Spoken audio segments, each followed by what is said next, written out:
बारामती येथे सुरू असलेल्या सायकल स्पर्धेच्या चौथ्या दिवशी बोलताना उपमुख्यमंत्री अजित पवार यांनी आरक्षण सोडतीबद्दल उपस्थित झालेल्या संशयांवर प्रतिक्रिया दिली. मला वाटत नाही आरक्षण सोडतीमध्ये काही चुकीचं झालं असेल, असं स्पष्ट मत त्यांनी व्यक्त केलं. अजित पवार म्हणाले की मी प्रशासनात गेली 35 वर्ष काम करतोय. कुणाचं काही चुकीचं करण्याचा इंटरेस्ट आहे असं मला वाटत नाही. जर कुणाकडे काही पुरावे असतील तर त्यांनी ते समोर आणावेत. संबंधित यंत्रणा त्याबाबत माहिती घेईल. सायकल स्पर्धेबाबत बोलताना त्यांनी सांगितलं की स्पर्धेच्या आयोजनासाठी आतापर्यंत चांगलं काम करण्यात आलं आहे. या कालावधीत स्थानिक स्वराज्य संस्थांच्या निवडणुका सुरू असतानाही कार्यक्रम यशस्वी झाला. राज्याचे मुख्यमंत्री दावोसला जाण्याची वेळ असूनही उद्घाटनासाठी उपस्थित राहिले याकडेही त्यांनी लक्ष वेधलं. या स्पर्धेमुळे रस्त्यांची दुरुस्ती झाली असून मार्ग अधिक चांगले झाले आहेत. स्पर्धेदरम्यान नागरिकांनी शिस्त पाळली असंही त्यांनी नमूद केलं. मात्र पुणेकरांना आम्ही चांगला प्रतिसाद दिला, पण पुणेकरांनी आम्हाला तसा प्रतिसाद दिला नाही, अशी टिप्पणी त्यांनी केली. दरम्यान दोन्ही राष्ट्रवादी काँग्रेस पक्ष एकत्र निवडणूक लढवणार का या प्रश्नावर अजित पवार यांनी बघू आता असं म्हणत उत्तर टाळलं. चौथा दिवस होता, उद्या शेवट होणार आहे. उद्या बालगंधर्वला आपण डिस्ट्रीब्युशन करणार आहे. ज्यावेळेस आम्ही सगळ्यांनी ठरवलं, राज्य सरकारने, केंद्राच्या स्पोर्ट्स डिपार्टमेंट, आमचं स्पोर्ट्स डिपार्टमेंट, मुख्यमंत्री, दोन्ही उपमुख्यमंत्री, सध्या तर स्पोर्ट्स खातं माझ्याकडे आहे, असं सगळ्यांनी ठरवल्यानंतर आमच्या अधिकाऱ्यांनी, टीमनी पण चांगलं ह्याच्यामध्ये काम आत्तापर्यंत केलेलं आहे. त्याच्यामध्ये विशेषतः जिल्हाधिकारी असतील, बाकीचं पोलीस डिपार्टमेंट असेल, सगळेच डिपार्टमेंट असतील. आणि विशेष म्हणजे प्रचंड मोठा प्रतिसाद हा पुणे जिल्ह्यातल्या तमाम नागरिकांनी दिला, दोन्ही शहरातल्या नागरिकांनी दिला, पुणे आणि पिंपरी चिंचवड. आणि त्याच्यामुळं आम्ही ज्यावेळेस अशा मोठे इव्हेंट करण्याचा प्रयत्न करत असतो त्यावेळेस त्याच्यातून एक तर नवीन मुलांच्यात आता आज मला 5-6 मुलं भेटली, त्याच्यातली काही इथं अजून पण आहेत. आणि ते म्हणले की दरवर्षी अशा प्रकारच्या स्पर्धा करा.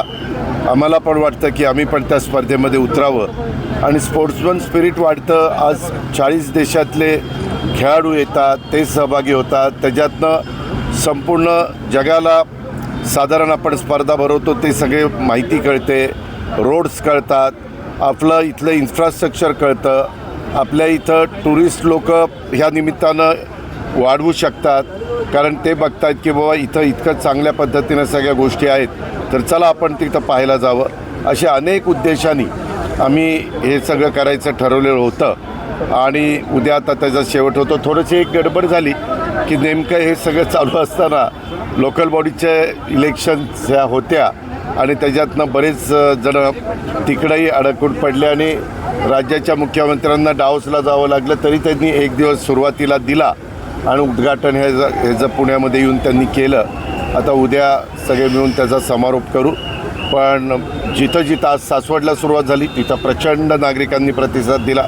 आजचा शेवट बारामतीमध्ये झाला, तिथंही अतिशय चांगल्या प्रकारे नागरिकांनी प्रतिसाद दिला.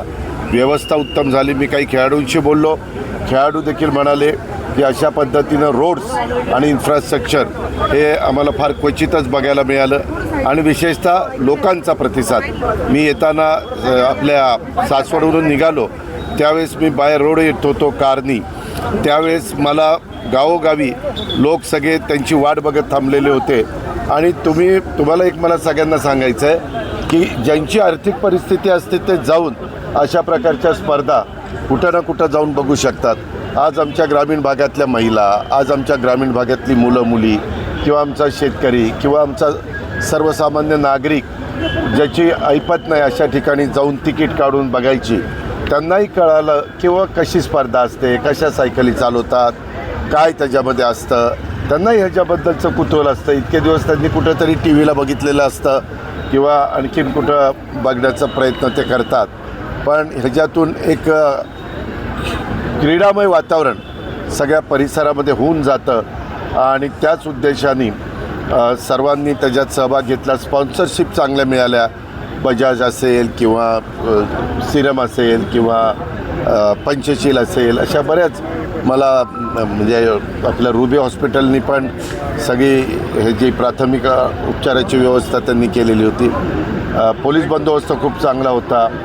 होमगार्ड्सनी मदत मोठ्या प्रमाणावर पोलीस खात्याने घेतलेली होती आणि विशेषतः नागरिकांनी लोकांनी शिस्त पाळली. लोकांना सांगितलं जात होतं आता हे जाणार आहे तिथं कोणी आतमध्ये यायचं नाही आणि लोकांनी फार चांगल्या प्रकारे शिस्त पाळली. म्हणजे आपला पण इथला नागरिक त्याला जर आपण विश्वासात घेतलं तर तो प्रतिसाद पण देतो आणि शिस्त पण पाळतो आणि जे काही आपण ही स्पर्धा भरवलेली होती त्या स्पर्धेमध्ये सगळ्यांनी ती आपली स्पर्धा मानून सहभाग दाखवला. त्याच्यातून रोड्स पण अनेक चांगले झाले, सगळ्याच गोष्टी झाल्या.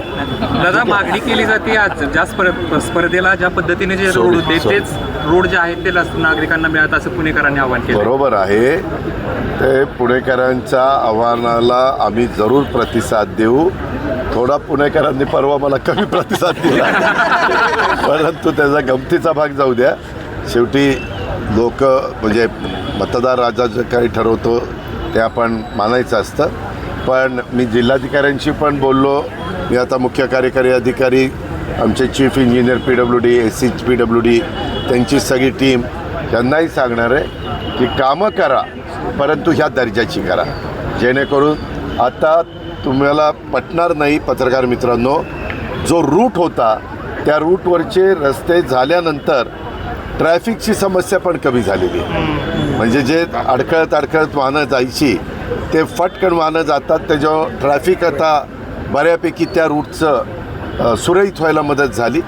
आपल्याला सगळ्यांना आम्हाला जास्त करून आणखीन काम करावं लागणार आहे, आम्ही जरूर करू. दादा, आरक्षणाची सोडत झाली महानगरपालिकेच्या, तसं साधारण शिवसेना नाही, मी नाही बघितलं. आक्षेप घेतलाय त्या कुणी? शिवसेनेने उभाटा गटानं. कारण आरक्षण वेगळं पडलं, आरक्षण वेगळं पडलं. आरक्षण चुकीच्या पद्धतीने केला असा आरोप केला जातो. मला नाही वाटत. मी जो प्रशासनात 35 वर्ष काम करतो, वास्तविक हे अतिशय पारदर्शकपणे करण्याचा प्रयत्न केला जातो.